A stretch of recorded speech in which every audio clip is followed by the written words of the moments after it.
Hi hello నమస్తే welcome back to our channel. ఎలా ఉన్నారండి? అందరూ బాగున్నారా? చాలా రోజులు అయిపోయింది వీడియోస్ అప్లోడ్ చేసి. ఈరోజైతే ఒక మంచి రెసిపీతో మీ ముందుకు వచ్చేసానండి. ఈరోజు కేరళ స్టైల్లో మనం చేపల పులుసు చేసుకుంటున్నాము. చాలా సింపుల్గా చేసుకోవచ్చు, టేస్ట్ కూడా చాలా బాగుంటుందండి. ఈ వీడియో లాస్ట్ వరకు చూసి నచ్చితే లైక్ చేయండి, సబ్స్క్రైబ్ చేసుకోండి. ఈ కేరళ స్టైల్లో చేపల పులుసు ఎలా చేసుకోవాలో చూసేద్దాము.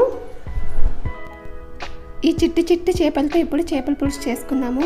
వీటి పేరు అయలా అంట. ఇవి సముద్రపు చేపలండి. టేస్ట్ మాత్రం చాలా బాగుంటాయి. మీరు కూడా ఒకసారి తప్పకుండా ట్రై చేసేయండి. ఇప్పుడు మసాలా కోసం చిన్న ఉల్లిపాయలు తీసుకోవాలి, అలాగే వెల్లుల్లిపాయలు, అల్లం కూడా తీసుకోవాలండి. వెల్లుల్లిపాయలు ఎంత తీసుకున్నామో అందులో సగం తీసుకుంటే సరిపోతుందండి అల్లం ముక్కలు. ఇప్పుడు ఇవి మూడు కలిపి పేస్ట్ చేసుకోవాలి. అలాగే 3 టమోటాలు కూడా కట్ చేసి పెట్టుకోవాలండి, సన్నగా కట్ చేసుకోవాలి. ఒక 7 లేదా 8 పచ్చిమిర్చి కూడా కట్ చేసి పెట్టుకోవాలి. ఇప్పుడు స్టవ్ పైన మట్టి పాత్ర పెట్టుకోవాలి. ఇందులో 4 టేబుల్ స్పూన్స్ ఆయిల్ వేసుకోవాలండి.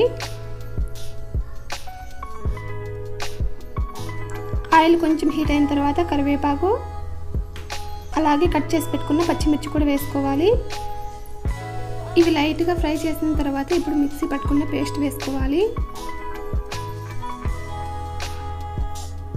ఈ మసాలా అంతా కూడా ఫ్రై చేసుకున్న తర్వాత ఇందులో రుచికి సరిపడా సాల్ట్ కూడా వేసుకోవాలి. అలాగే 1/2 టీ స్పూన్ పసుపు కూడా వేసుకోవాలండి. ఇప్పుడు మళ్ళీ ఒకసారి ఫ్రై చేసుకుందాము. ఈ మసాలా అంతా బాగా ఫ్రై చేయాలండి.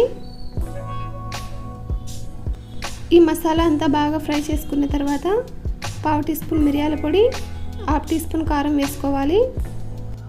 1/2 టీ స్పూన్ మెంతుల పొడి కూడా వేసుకోవాలి. ఈ మసాలాలన్నీ బాగా ఫ్రై చేసుకోవాలి. ఈ ఫ్రై చేసుకున్న తర్వాత ఇప్పుడు టమాటా ముక్కలు వేసుకోవాలండి. ఈ టమాటా ముక్కలు బాగా మెత్తబడేంత వరకు ఫ్రై చేసుకోవాలి. ఈ టమాటా ముక్కలు బాగా ఫ్రై చేసుకున్న తర్వాత ఇలా ఆయిల్ పైకి తేలేటప్పుడు మనం ఇందులో వాటర్ వేసుకోవాలండి. నేనైతే ఇందులో 3 గ్లాసెస్ వాటర్ వేస్తున్నాను. వాటర్ వేసుకున్న తర్వాత ఒక చిన్న నిమ్మకాయ సైజ్ అంతా చింతపండు వేసుకోవాలి. చింతపండు వేసుకున్న తర్వాత మొత్తం ఒకసారి కలుపుకోవాలి. చేపలైతే ఇలా ముందుగానే శుభ్రం చేసి పెట్టుకోవాలి. ఈ పులుసు అంతా కూడా ఇలా బాగా మరుగుతూ ఉన్నప్పుడు ఒకసారి బాగా కలుపుకుందాము. మొత్తం అంతా కూడా ఒకసారి బాగా కలుపుకొని ఇప్పుడు ఇందులో మనం చేపలు వేసుకుందాము.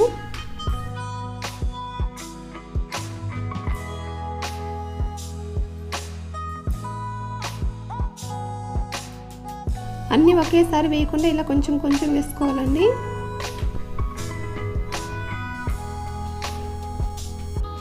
ఈ చేపలన్నీ వేసుకున్న తర్వాత లైట్గా ఒకసారి కలుపుకోవాలి.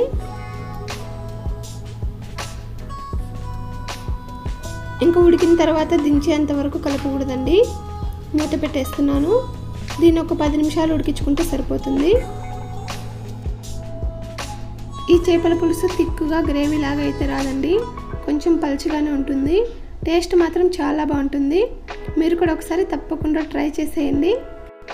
ఇది ఇప్పుడు కిందకి దించేస్తున్నాను. ఇది కిందకి దించేసిన తర్వాత ఒక గంట సేపు మూత పెట్టేసి అలానే ఉంచేసేయాలండి. ఈ చేపల పులుసు టేస్ట్ మాత్రం చాలా బాగుంటుందండి. మీరు కూడా ఒకసారి తప్పకుండా ట్రై చేసి మీకు ఎలా వచ్చిందో కామెంట్ చేయండి. ఇలాంటి మరిన్ని రెసిపీస్ కోసం మన ఛానల్ని తప్పకుండా సబ్స్క్రైబ్ చేసుకోండి. అలాగే లైక్ చేయండి, షేర్ చేయండి.